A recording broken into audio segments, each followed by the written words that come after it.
ఇక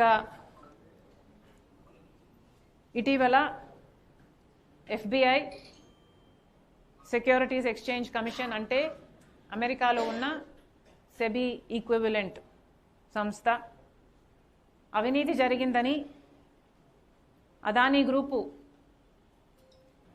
ఇక్కడి ముఖ్యమంత్రి 2021 ముఖ్యమంత్రి 2021లో ఉన్న ముఖ్యమంత్రి గారికి 750 కోట్ల రూపాయలు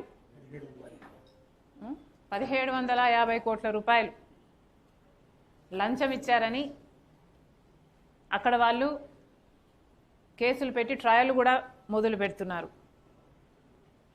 కానీ ఇక్కడ మాత్రం ఏమీ జరగనట్టే అప్పటి ముఖ్యమంత్రి అయినా ఇప్పటి ముఖ్యమంత్రి అయినా వ్యవహరిస్తున్నారు.